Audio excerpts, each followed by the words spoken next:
नमस्कार सर्वांना. मनापासून मी सर्वांचं स्वागत करते. आज आपला क्षमाशीलतेचा शेवटचा दिवस आहे. पण इतके दिवस तुम्ही म्हणजे जे काही प्रवास केला क्षमाशीलतेचा आणि होमवर्क केला, ते खरंच म्हणजे एक चांगलं म्हणजे आपल्या वैयक्तिक म्हणजे आयुष्यावर तर तुम्ही म्हणजे पूर्णपणे अभ्यास केलाच केला, पण इतरांच्या पण लाईफला म्हणजे तुम्ही बघण्याचं काम केलं. तर खूपच सुंदर आहे की आणि आज आपण जो बघणार आहे त्याचं नाव आहे की क्षमाशीलतेचा संपूर्ण जीवनावर होणारा प्रभाव. म्हणजे आजपर्यंत आपण जे काही शिकलो त्या क्षमाशीलतेचा आपल्या जीवनावर होणारा प्रभाव. आपलं जीवन म्हणजे हा पृथ्वीवर जेवढेही दिवस राहणार आहे त्याच्यावर काय प्रभाव होऊ शकेल आपल्या स्वतःच्या आणि इतरांच्या पण याच्यामध्ये. तर हा आपल्या 7 दिवसांचा म्हणजे पूर्ण सुंदर असा एक प्रवासाचा म्हणजे हा शेवटचा टप्पा आहे. तो पण आपण अगदी म्हणजे चांगल्या पद्धतीने पार करत आहोत. तर क्षमाशीलता ही म्हणजे फक्त एक वैयक्तिक अशी भावना नाहीये, तर ही पूर्ण आपल्या जीवन पद्धतीवर, आपल्या नात्यांवर, आपल्या समाजावर आणि आपल्या पूर्ण वातावरणावर, इव्हन आपल्या पूर्ण ब्रह्मांडावर खोल परिणाम घडवते. ब्रह्मांडावर म्हणजे सगळ्या ब्रह्मांडावर त्याचं म्हणजे तुम्ही असं समजू नका की माझ्या एकटीने काय होणार आहे किंवा आता आमच्या दोघींचं भांडण आहे आणि त्याच्यात मी क्षमा केलं तर काय ब्रह्मांडाला काय फरक पडणार आहे. नाही, फरक पडतो. समुद्रामध्ये एवढा मोठा पाणी आहे, त्याची टेस्ट खारट आहे. त्याचा एक बुंद तुम्ही जरी चाटून पाहिला ना तरी सेम टेस्ट तीच आहे जी तुम्ही चाटून पाहिला ना त्या समुद्राच्या पाण्याची टेस्ट आहे. तसंच आहे. हा तुमच्या संपूर्ण म्हणजे जीवन पद्धतीवर, नात्यांवर, समाजावर, ब्रह्मांडावर परिणाम म्हणजे घडवणारा असा एक हा क्षमाशीलता आहे. ती वैयक्तिक नका समजू याला. हा वैयक्तिक पद्धतीने आपल्याला वाटतं की याला माफ केलं, त्याला माफ केलं, त्याला. पण मोठा याच्यामध्ये बघा, ब्रह्मांडाच्या नजरेने बघा, डिटॅच होऊन बघा, जिथे आपण एक खसचा दाना पण नाही आहे है ना. आणि तिथे म्हणजे आपण पाहिलं स्वतःला तर कुठे काय आहे, कुठं घेऊन जाणार आहे तुम्ही त्याच्या विषयीचा राग धरून. शेवटी एका कोणत्या दिवशी आपण मरणार आहे आपल्याला माहिती नाही. तर हे समजून उमजून आपल्याला पुढचा आता आपल्याला म्हणजे समजून घ्यायचं आहे. तर आजचे 5 मुद्दे मी तुम्हाला सांगणार आहे. तर पहिला मुद्दा आहे आपल्या नातेसंबंधामध्ये सुधारणा होते. सगळ्यात पहिले म्हणजे स्वतः आपल्या घरामधूनच सुरुवात करायची आहे आपल्याला. क्षमा केल्यामुळे आपला राग, आपले दुःख किंवा गैरसमज जे असतात ते दूर होतात. अगदी छोट्या छोट्या गोष्टीपासून म्हणजे आणि सोप्या सोप्या गोष्टीपासून सुरुवात करा तुम्ही. छोटे छोटेसे अगदी म्हणजे त्याला काही अर्थ नाही, हे नाही, तू उशीर का आला, रागवलं त्याला. तुझं तर नेहमी सवयच अशी आहे, तुझं असंच आहे, मला माहितीच होतं, मी पहिले धरूनच ठेवलं होतं की तू असंच करशील, तुझ्या ते कामं जमणारच नाही. म्हणजेच काय, तुम्ही त्याच्याबद्दलचं एनर्जी, निगेटिव्ह एनर्जी पकडून ठेवले आणि मग अशाने गैरसमज होतात, दुःख होते, राग वाढत जातो. आणि परत संवाद म्हणजे कसा जो मग अशातच कट्टी दोस्ती, बोलणं नाही, काहीच कारण नसताना बंद होऊन जातं बोलणं. पण जेव्हा तुम्ही क्षमाशीलतेमध्ये येता तेव्हा संवाद परत परत सुरू होऊन जातो. मग मनातली कटुता मावळते, म्हणजे संपते. आणि नुसतंच आपण म्हणजे मी तुला माफ केलं असं बोलून दाखवायची गरज नाही, पण स्वतःतच जेव्हा तुम्ही म्हटलं, म्हणजे स्वतःलाही तेव्हा तुम्ही सांगितलं की चल मी माफ करते, असं म्हटल्याने सुद्धा तुमचं परत नातं जुडतं. जे काही तुमचं खराब झालं असेल नातं, जे काय असेल, जरुरी नाही की तुम्हाला खूप अजून पहिल्यासारखंच करायचंय असं नाही. आता हे आपण सगळे धडे शिकलेलो आहोत है ना. माफ करणं म्हणजे विसरणं पण नाहीये. पण तरी पण चला मी तुला माफ केलं म्हणजे आपण आपलीही पावलं सोडतो, दोरी बांधली होती जी आपल्या पावलांना, आणि त्यांनाही मोकळं करतो किंवा ते कर्मबंधनं तोडतो किंवा त्याला एक चांगला आकार देऊन म्हणजे सोडतो. त्याच्याने त्याचीही प्रगती हो, त्या व्यक्तीची, आपली प्रगती हो. दुसरा पॉइंट आहे की आपलं मानसिक आणि शारीरिक आरोग्यावर पण याचा परिणाम जो होतो तो म्हणजे खूप म्हणजे कसं आहे म्हणतात, जो तुम्ही क्षमा नाही केलं, पकडून ठेवलं, ती गोष्ट अशी ब्लॉकेजेस होतात, तर त्याचा पूर्ण तुमचे शारीरिक, मानसिक आणि भावनात्मक ह्या सगळ्या आरोग्यावर खूप डीप परिणाम होतो.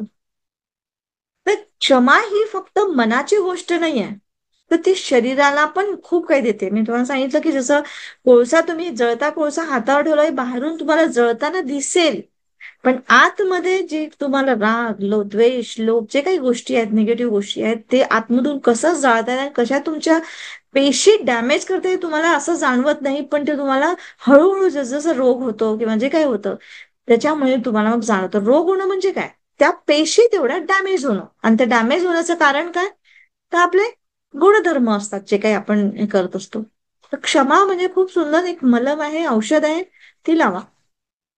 याच्याबद्दलचं म्हणजे संशोधन सायंटिफिकली सुद्धा झालेलं आहे की क्षमा केल्याने काय होतं, तर तुमचं म्हणजे बीपी नियंत्रित होते किंवा झोप सुधारते, तणाव कमी होतो. है ना? तर आणि त्याच्यामुळे मग आपलं शरीर पण आरोग्यदायी ठरतं, चांगलं वाटतं. म्हणजे एकटं राहूनही तुम्ही म्हणजे असं बोर होत नाही म्हणा, किंवा कधी कधी होतं कोणाकोणाला असं घर खायला धावतं किंवा असं काहीतरी होतं, है ना? तर असं होत नाही, एकदम शांत, उलट एकांतमध्ये छान वाटतं. एकट्यामध्ये चांगलं वाटतं आणि एकांतमध्ये इतकी ग्रॅटिट्यूड निर्माण होतं किंवा इतकं काही दिसून येतं, कारण पूर्ण आपल्या आतमध्ये बघायचं असते. कारण आज मी का सांगते, आज मी खरं दिवसभर एकटी होती. आता शुभा जराशी तिच्या ऑफिशियल काम म्हणा, तिचं पर्सनल काम असतं, त्यामुळे आज ती दिवसभर बाहेर, आताही बाहेरच आहे. तर तेव्हा मी आता म्हणजे आज सगळं सकाळपासून पूर्ण एक एक सुंदर कामं, घर साफ करणं, हे करणं, प्रत्येक गोष्टीमध्ये इतकं सुंदरता असं जाणवत होतं की भगवंत किती सुंदर दिलं. जे आतमध्ये आहे आपल्या तेच कम्प्लिटली घर असं शांत शांत वाटतं.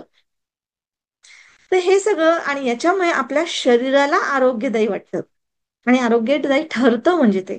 तर असं क्षमाशीलता ही आपल्या मानसिक, भौतिक आणि शारीरिक आरोग्यावर परिणामकारक असते. क्षमाशीलतेमुळे आपलं आत्मज्ञान अजून गहिरं होते. हा नेक्स्ट पॉइंट, थर्ड वाला, की आत्मज्ञान असतं आपलं, आत्मभान म्हणजे आपला जो स्वतःबद्दलचा आपण जो विचार करतो, म्हणजे मी कोण आहे, त्या प्रश्नाकडे वळतो आणि वारंवार आपण स्वतःला शरीर नाही तर ते एनर्जीच्या रूपाने दिसायला लागतो आपण. आणि ती एनर्जी कोणत्या फ्रिक्वेन्सीमध्ये आहे हे सतत म्हणजे आपण बघत असतो. तर हे जेव्हा सतत जेव्हा बघितलं आणि जेव्हा समजलं ही एनर्जी फ्रिक्वेन्सी, तर तुम्ही सतत ग्रॅटिट्यूड मध्ये राहा. आणि सतत ग्रॅटिट्यूड मध्ये राहणं म्हणजे तुमच्याकडे ती गोष्ट आहे ऑलरेडी. मग आता मागायची काय आहे तुम्हाला? ती गोष्ट आहे ऑलरेडी. जसं तर तुम्हाला फायनान्शियली कमजोरी असेल किंवा कुठेतरी काही प्रॉब्लेम्स असतील, तुम्ही तुमच्याकडे हे बघा की तुमच्याकडे काय काय गोष्टी आहेत. आणि किती तुम्ही खरंच तेवढे पैसे कमवले का, म्हणजे काम करून पैसे कमवले का, तरी सुद्धा तुमच्याकडे किती पैसे आले आहेत.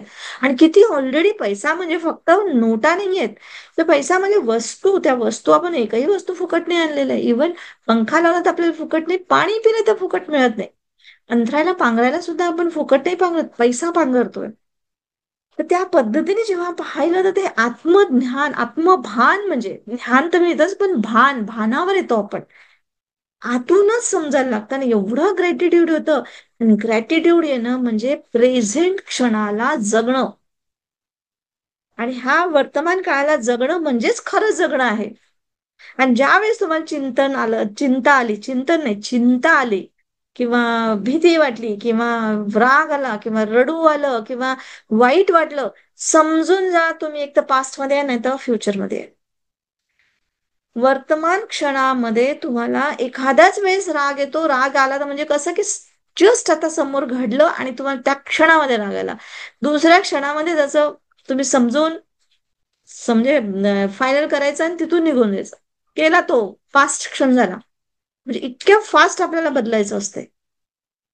आणि हे जेव्हा मी कोण आहे हे समजलं ना, ह्या प्रश्नाकडे आपण वळतो आणि सतत सतत दिवसभर स्वतःला बघत राहा, मी कोण आहे, मी कोण आहे, मी नंदिनी आहे का नाही, मी स्त्री आहे का नाही, मी आई आहे का नाही, म्हणजे आई माझं नातं आहे, स्त्री माझं लिंग आहे, नंदिनी माझं नाव आहे, हे शरीर आहे का माझं, नाही, हे शरीर आहे, ह्या शरीराचं नाव आहे, शरीराचं भौतिकता आहे, असं आहे तसं आहे. मग शेवटी हा मी कोण?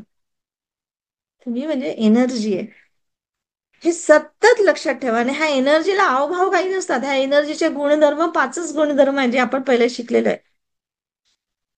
है ना? एक शांत, प्रेमळ म्हणा, किंवा समजूतदार, किंवा समृद्ध, है ना? तर हे याच्यामध्येच आपल्याला जायचंय. आणि समृद्ध म्हणजे पैसा असला म्हणजेच समृद्ध नाहीये.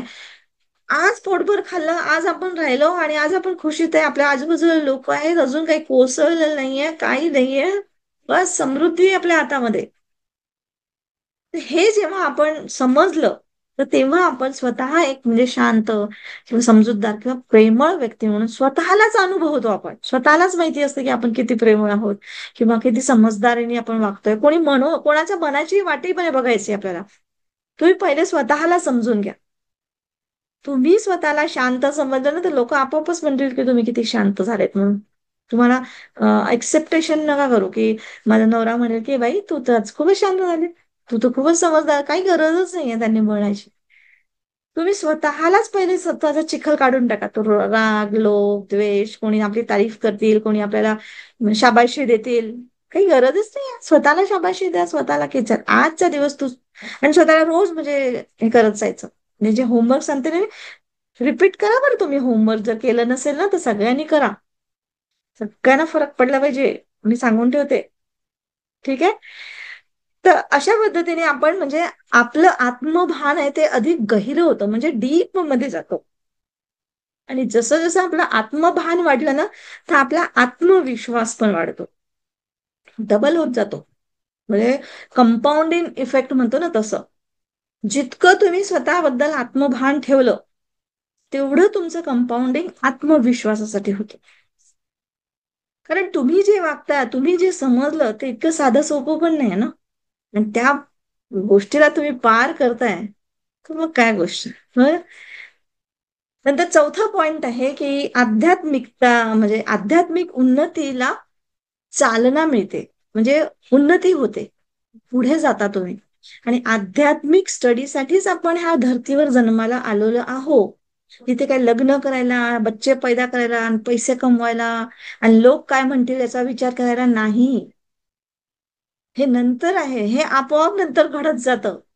जसं तुमची आध्यात्मिक उन्नती झाली ना, तुमचा ऑरा वाढला, तसं तसं तुमच्याशी लोक जुडतात, तसे तसे लोक येतात, तसं तसं ऑटोमॅटिक होतं. आज म्हणजे एवढा हसवणारा कपिल शर्मा जेव्हा असा म्हणतो, "हो, आता म्हणजे काय अजून किती म्हणजे त्याने स्वतः सांगतो ना, त्याची स्टोरी माहितीये किती साधारण घरातला आहे. है ना? संदीप माहेश्वरी सारखे लोक, एवढे मोठे मोठे लोक आहेत आणि ते कसं म्हणजे या बाबतीत सांगतात. तर हे आपणही करू शकतोय. एवढं एवढंसं पायरी वर वर रोज कालच्यापेक्षा एक थोडं जास्त काहीतरी शिका. ते लिहा आणि लिहिण्याची सवय कधीच सोडायची नाही. कितीही आपल्या घरातले कामं असो, सणतीवार असो, जे असेल ते असेल. झोपताना किंवा सकाळी उठताना थोडंसं काहीतरी आपल्या स्वतःबद्दलचं वाक्य लिहून ठेवा, की आज मला काय करायचंय किंवा मी आज काय केलं झोपताना करायचं असेल तर. है ना? किंवा मला कुठे समाधान मिळालं, कुठे शांती मिळाली, कोणतं आज चांगलं काम केलं. किंवा एखाद्या वेळेस चूक झाली तर ठीक आहे, पुढच्या वेळेस मी ती चूक नाही लिहायची आपल्याला, पण ही पुढच्या वेळेस मी चूक करणार नाही. किंवा मला ही चूक माझी समजली. है ना? अशा पद्धतीने म्हणजे दररोज एक पायरी वर चला. तुम्हाला पत्ता नाही लागणार तुम्ही कधी बदलले आणि कधी तुमचं जीवन बदललं. तर हा एका दिवसाचा हा प्रवास नाहीये आध्यात्मिकता, हे समजून घ्या. क्षमा ही संपूर्ण आध्यात्मिक प्रवासाची ही म्हणजे एक गुरुकिल्ली आहे. ही हरवायची नाही कधी, कधी कधी हरवायची नाही. खूप सांभाळून ठेवायचं आहे. आध्यात्मिकता म्हणजे मंदिर, मस्जिद आणि कोणतं रत्न, खडे न पूजा पाठ नाही. नका जाऊ तुम्ही मंदिरात, नका करू देवाची पूजा. देव म्हणजे ह्याच सगळ्या गोष्टी समजणारा आपल्या आतमधला आत्मा आणि तोच देणारा म्हणजे देव. तर आपण देणारे आहोत, देव आहोत.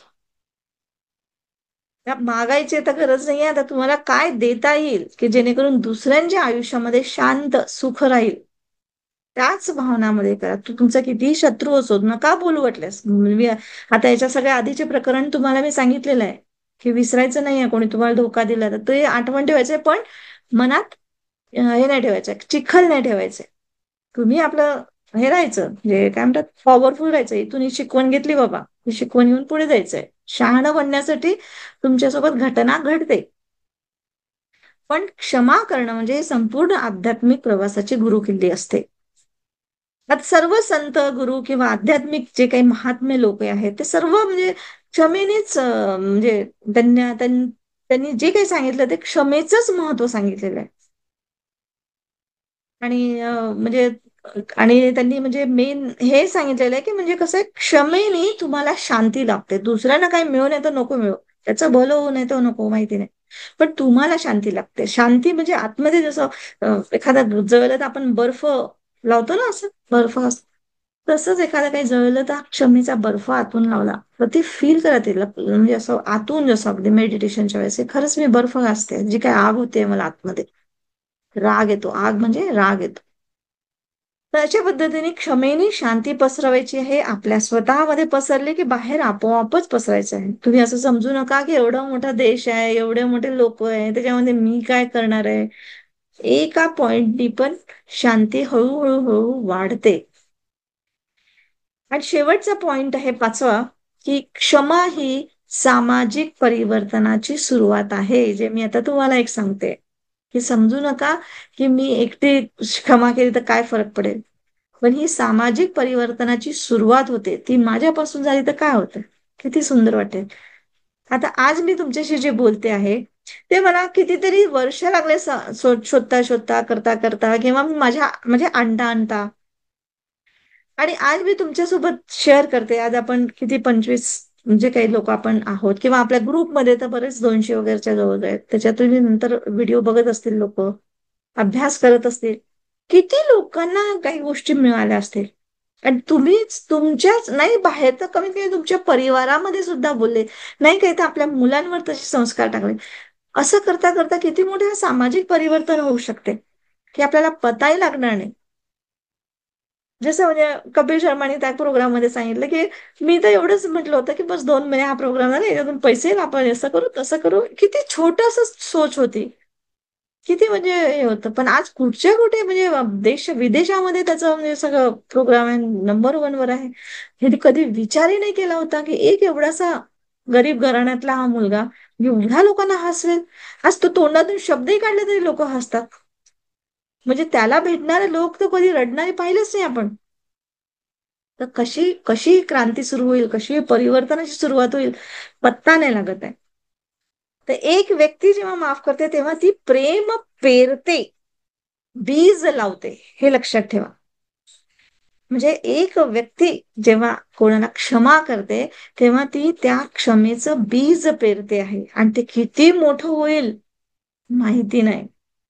आणि ते प्रेमच असतं, ते रुजतं, मग नाती जुडतात आणि समाज जोडला जातो. तर क्षमाशीलता म्हणजे क्रांती होते, जी हृदयातून सुरू होते. हार्ट चक्राचा आहे हा मेन, क्षमाशीलता. प्रेम, कॉन्ट्रीब्युशन, हे ना आपण शिकलोय चक्राचं गुणधर्म काय असतात ते. तर ही खरी म्हणजे क्षमाशीलता आपल्याच हृदयातून चालवते. दुसऱ्यांकडनं क्षमेची अपेक्षा करायची नाही. अपेक्षा क्षमेची काय कशाचीच करू नका, तुम्हीच देणारे. एवढंच एक वाक्य लिहून ठेवा तुम्ही, तू कुठे पण जिथे डायरी करते, मी देणारी आहे, मी देणारी आहे, बस. मी देव, देव म्हणजे देणार. तर मी जे देईल माझं ते देणं, म्हणजे नुसताच पैसा नाही, तर देणं म्हणजे प्रेम देणं, क्षमा करणं, जे काही आहे, आनंद देणं, तर हे देणं. दुसऱ्यांना प्रेरणा देणं, दुसऱ्यांसाठी उभं राहणं. ठीक आहे. तर एक आपण याचं एक उदाहरण म्हणजे कोणाचं, आपलं मंडेला, नेल्सन मंडेला. किती वर्ष ते तुरुंगात होते माहितीये? 27 वर्ष, म्हणजे अख्खं जीवनच यार.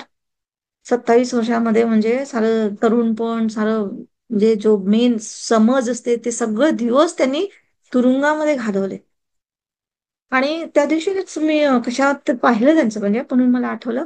पण जेव्हा त्यांचे सुटले आणि ते मग पिता झाले अमेरिकेचे, ते तेव्हा त्यांना विचारण्यात आलं की तुम्हाला इतके दिवस होते, आणि एवढं काय असं म्हणजे काळे गोळ्याच त्यांच्यामध्ये होतं, जसं आपल्या इकडे कास्टिझम होतं तसं त्यांच्यात काळे गोळ्याचं काहीतरी होतं, त्याच्यामुळे ते हे राहिले, तुरुंगात राहिले. तर तुम्हाला राग नाही आला का? तर ते म्हणाले की जर मी राग घेऊन बाहेर पडलो असतो तर मी अजूनही त्या कैदेतच राहिलो असतो. तर मी आज कैदेतनं सुटलो. आणि एक व्हिडिओ मी पाहिला अजून त्याच्यामध्ये, त्याच्यात त्यांनी लिहिलं होतं की असं ते एक पती झाल्यानंतर ते ना असे म्हणजे एका हॉटेलमध्ये काहीतरी त्यांची मीटिंग होती, जेवायला वगैरे होतं. खूप आता राष्ट्रपती म्हटलं तर खूप मोठी गोष्ट. तिथे त्यांचं लक्ष गेलं बाजूच्या एका व्यक्तीवर. तर तो एकटाच येऊन म्हणजे तोही असा म्हणजे फक्त दुरून पाहत होता आणि अक्षरशः त्याचे हातपाय थरथरत होते. हा म्हणजे नेल्सन मंडेलाकडे बघून. ते उभे झाले, त्यांना बोलवलं, आपल्यासोबत जेवायला वगैरे दिलं आणि सगळं झालं. तर बाकीच्या लोकांनी विचारलं की हा कोण माणूस आहे, हा एक साधारण माणूस इथे बसलाय आणि तुम्ही त्याला इथे बोलवताय आपल्या याच्यामध्ये वगैरे. तर तेव्हा त्यांनी सांगितलं की त्याच माणसाने मी सांगितलं की तो इतका म्हणजे तुरुंगाचा तेव्हा हे होता, ऑफिसर होता. आणि तो इतका राग करत होता म्हणजे यांचा नेल्सन मंडेलाचा, की अक्षरशः म्हणजे त्यांच्या अंगावर सू करण्यापासून म्हणजे उष्ट फेकणं, त्यांना हे करणं आणि सू करण्यापासून त्याने म्हणजे इतका अन्याय केला होता. पण आज तोच माणूस राष्ट्रपती झाला आणि तो समोर दिसतोय, लोक त्यांना भेटायला तळफडतात आणि तो त्यांना बोलवतो. म्हणजे किती मोठी क्षमाशीलतेचं म्हणजे त्यांचं सामर्थ्य आहे त्यांच्या क्षमाशीलतेमध्ये. तर हेच आपल्याला शिकायचं आहे की क्षमाशीलतेचं सामर्थ्य इतकंच गहिरं असते की तुम्ही कोणालाही माफ करू शकता. आणि माफ करणंच सगळ्यात मोठी गोष्ट आहे. बस. तर एवढ्या मोठ्या राष्ट्रपतीने जेव्हा माफ केलं तर आपण कोण आहे यार, आणि केवढे मोठे त्यांच्यावर अन्याय झालेत, कशा कशा पद्धतीचे त्यांच्याकडनं काम. 27 वर्ष कमी झालं, 27 वर्ष. पण 27 मिनिटं कोणाचा अपमान नाही सहन करू शकत, हो की नाही. 27 सेकंदामध्ये आपण त्याचा रिप्लाय करून टाकतो. तर हे मोठे मोठे नेते होतात, त्यांना आपण खरंच फॉलो केलं पाहिजे, ऐकलं पाहिजे, त्यांचं शिकलं पाहिजे आणि स्वतःला तरी निदान बनवलं पाहिजे, है ना. तर आज तुम्हाला स्वतःच्या अंतर्मनामध्ये संवाद करायचा आहे. लिहून घ्या, वाटल्यास हे प्रश्न विचारायचे स्वतःला की मी कोणाला माफ केलं आणि माझं आयुष्य कसं बदललं. कोणीही असू शकतं, म्हणजे घरातलं जे कोणी असेल, घरचं असेल, बाहेरचं असेल. मी कोणाला माफ केलं आणि मी माझं आयुष्य कसं बदललं. जे काही आता ह्या 7 दिवसातही असेल ना, तरी सुद्धा लिहा. आपण हे जे आठवडाभर घेतोय, बोलतोय क्षमाशीलतेवर, काही विचार केला असेल तुम्ही, तर त्या व्यक्तीचं नाव लिहा आणि तुमचं आयुष्य कसं बदललं. निदान शांततेकडे गेली, कमीत कमी तुमचे डोळे तर उघडले, किंवा त्या नजरेने तुम्हाला बघू तर शकले, किंवा माझं ऐकू तर शकले तुम्ही इतके दिवस शांतपणे, है ना. जे काही असेल कमीत कमी किंवा जास्तीत जास्त ते लिहा. आणि अजून मी कोणाला मी माफ करू शकते. तर एक नाही, अजून काही लोक असतातच. तर मी अजून कोणाला माफ करू शकते आणि मी क्षमाशीलतेच्या माझ्या हा जीवनशैलीतला म्हणजे जीवनशैलीचा हा भाग बनवला का क्षमाशीलतेचा, की जे मी आतापर्यंत आपण 5-6 दिवस ऐकलो आहे, केलेलं आहे, तर ते खरंच तुम्हाला मनापासून पटलं आहे का, आणि तो माझ्या जीवनशैलीचा मी भाग बनवू का, किंवा बनवते का, किंवा बनवला का. तर 2 मिनिटं बसून असं याच्यावर म्हणजे असं शांतपणे विचार करा. स्वतःला आतून प्रश्न विचारा. दुसऱ्यांना प्रश्न विचारायची गरज नाही, स्वतःला विचारा आणि जे काही आलं ते स्वतः लिहा. ठीक आहे. आणि त्याचं एक म्हणजे पत्र लिहा स्वतःला. तर कशा पद्धतीचा हा प्रश्न म्हणजे एक त्याला म्हणजे आपण एक संकल्प पत्र म्हणू शकतो आपण त्याला. संकल्प पत्र म्हणजे मी निश्चित करते, संकल्प घेते, एक ध्येय घेते की मी आजपासून मी स्वतःशी संकल्प करते की मी माझ्या मनामध्ये कोणत्याही नकारात्मक भावना टिकवून ठेवणार नाही. मी माझ्या मनात कोणत्याही प्रकारच्या नकारात्मक भावना टिकवून ठेवणार नाही, म्हणजे धरून ठेवणार नाही. शक्य तितक्या लवकरात लवकर माफ करेन. शक्य तितक्या लवकरात लवकर माफ करेल. हा शेवटचा दिवस आहे तुम्हाला विचार करण्याचा. ठीक आहे, शेवटचा म्हणजे आपल्या कोर्सचा. क्षमाशीलतेचा मी रोज माझ्या जीवनामध्ये सराव करेल. रोज काही ना काही अशी घटना होत जाईल, छोटी मोठी तुमच्या मनाविरुद्ध घटना काहीतरी होईलच. इव्हन तुम्ही आता एखादं भांड तुमचा नीटनेटका ठेवावं असं वाटतं तुम्हाला, असतं तुमचे कोणाकोणाची असते सवय, आणि कोणी येऊन कचरा केला तर आपण ओरडतो, ऐक कोणी ठेवलंय ते, तुम्हाला सवयच नाही का, असंच नाही. याचा अर्थ असा नाही की आपण मुलांना पाहिजे ते करू दे असं नाही, पण त्यांना तेवढंच प्रेमाने किंवा तेवढंच नाही तर आपण तेवढंच डिटेलमध्ये बडबड करत असतो स्वतःला, आणि मग हे करणं, मग त्याच्यावरून एका शब्दावरून वाद वाढत जातात, वाढतच जातात. तर हे क्षमाशीलता छोट्या छोट्या गोष्टीतून का असे ना, पण माझ्या जीवनात मी रोज सराव करेन. नंतर आहे की मी प्रेम, करुणा आणि समजूतदारपणाने नाती जपेन. म्हणजे प्रज्ञा करुणा, खरी प्रज्ञा करुणा इथे आपल्याला जागृत करायची आहे. प्रज्ञा म्हणजे समज, समज डेव्हलप केलेला आहे, ज्ञान घेतलेलं आहे आणि ट्रू नॉलेज घेतलेलं आहे. म्हणजे अशा काही गोष्टी वाचून किंवा कोणीतरी पंडित येऊन सांगतोय असं नाही. आपण म्हणजे कोणाची तरी एक्सपिरियन्स घेऊन सांगतोय, बोलतोय. नाही पटलं तर सोडून द्या. ही प्रज्ञाच नाही मग. तर मी प्रज्ञा, प्रेम, करुणा आणि समजूतदारीने नाती जपेन. नंतर मी स्वतःलाही माफ करत जाईल आणि रोज नवीन सुरुवात करत जाईल. म्हणजे असं नाही की काल मी नाही ऐकलं यार, मला वाटलं होतं मी करेन म्हणून, पण शेवटी मला राग आलाच, मी काही क्षमा नाही करू शकत, असं नाही. काही हरकत नाही. सोडा, तो दिवस गेला. नवीन सुरुवात करायची आपल्याला, नव्याने. आज मी हे करते.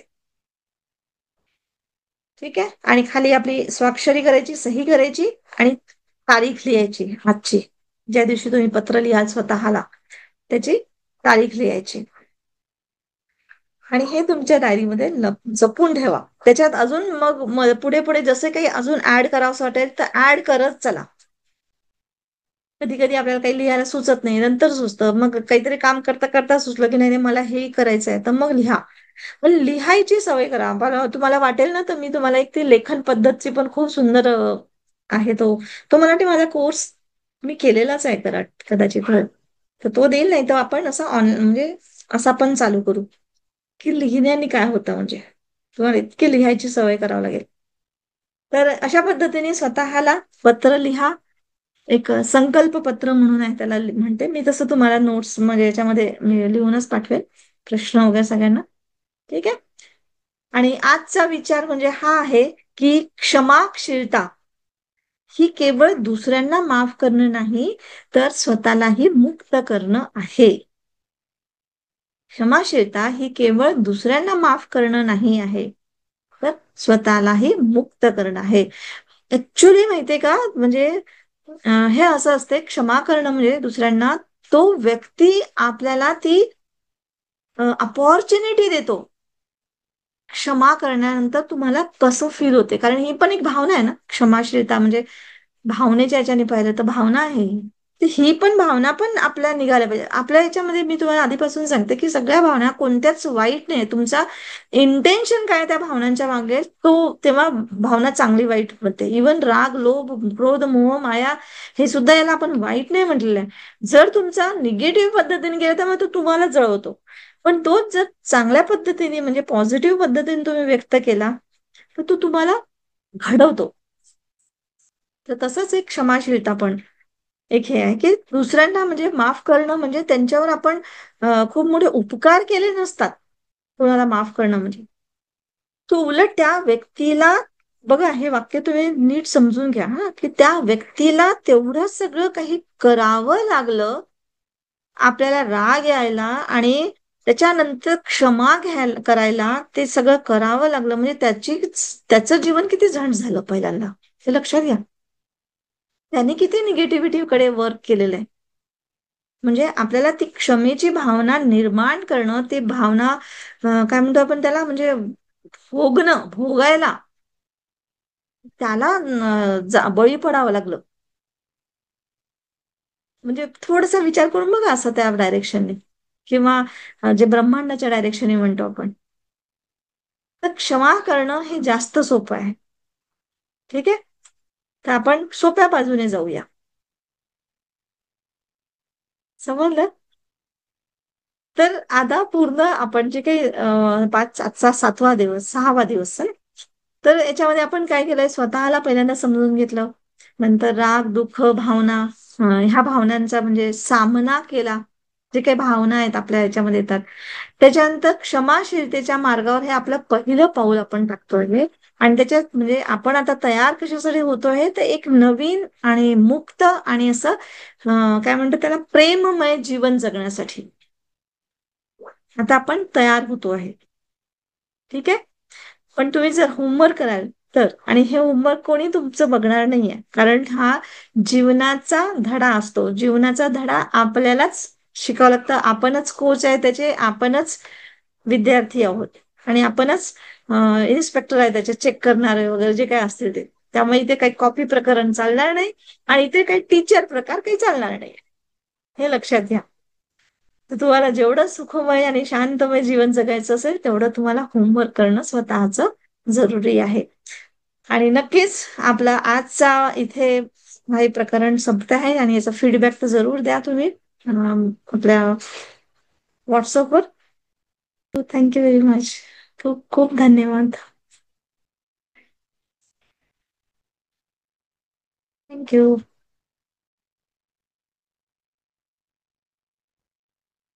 येस, बोला. थँक्यू मा. थँक्यू.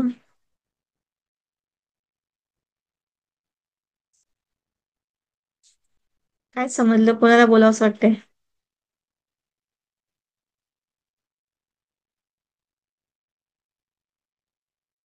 शांत वाटतं नाही थोडा वेळ, म्हणजे बोलावंसंच वाटत नाही, है ना? हो हो. एकदम काय बोलावं. शांत. आणि त्या शांतीमधूनच माहितीये मला समजून जातं म्हणजे की एक ते व्हायब्रेशन समजतात मला तुमच्या, की असं म्हणजे एक कमालीच्या शांतीकडे गेलं आता. हे आता कंप्लेंट ब्लेमिंगच नाहीये. काय बोलायचं आता, तर प्रश्नच उरलेले नाहीयेत. खूप छान आहे. खूप छान आहे. आणि आज तुम्ही जे म्हणालात ना, की या क्षमाशीलतेचा दररोज मला सराव करायचा आहे. हे खूप छान अफर्मेशन दिलं, की हे छान लक्षात राहील आणि ते प्रत्येक क्षणात करता येईल. हम्म. खरंच इतकं सुंदर आहे ना हे. आणि राहतात मॅडम लक्षात ह्या सगळ्या गोष्टी. राहतात म्हणजे आता माझी ती ओढच आहे म्हटल्यावर का माहित नाही हे कसं झालंय. खरंच मला हे खरं तर एक मिरॅकल असल्यासारखं वाटतंय. की हम्म. एवढं कसं काय लगेच काय म्हणतो ग्रॅब करता येऊ लागलं. की है ना? ह्या आधी झाल्यात बऱ्याच गोष्टी. हो, खरंच. आणि सिम्पल होतं जी पण आपण त्याला खूप कठीण करून ठेवलं हो, होतं. हो.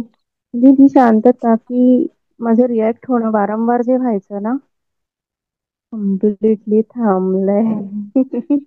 हम्म. तर म्हणजे संकल्पपत्र रोज सगळ्यांनी लिहा मात्र, दिवसात हा. संकल्पपत्र जे मी हो, सांगितलं हो. त्याचे मी प्रश्न तुम्हाला लिहून पाठवेनच म्हणजे मेसेजवर. पण सगळ्यांनी लिहा. सगळ्यांनीच लिहा. आज जेवढे जण प्रेझेंट आहे ना सगळ्यांनी लिहा. कारण खूपच महत्वपूर्ण गोष्ट आहे. आणि आहे जेवढं सोपं, म्हणजे मी सांगितलं तेवढं सोपं, पण पण तुम्ही समजले ना तर सोपं आहे.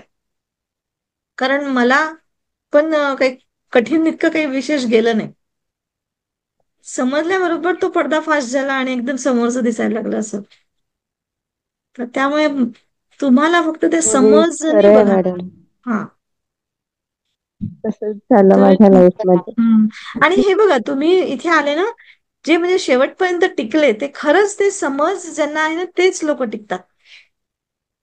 आणि आता याच्यानंतर जे बघतील रेकॉर्डिंग बघतील किंवा रेकॉर्डिंग बघितल्यानंतर ज्यांनी रिप्लाय केलं किंवा बोलले किंवा कधी, आणि तुम्ही मला डायरेक्ट फोन पण करून बोलू शकता, असं काही नाही. दुपारची वेळ म्हणजे खाली असते. तुम्हाला समजा काही पर्सनली बोलायचं असेल किंवा कुठे पाहिजे असेल तर जरूर विचारू शकता, बोलू शकता. मी आहे सगळ्यांसाठी, प्रश्नच नाही.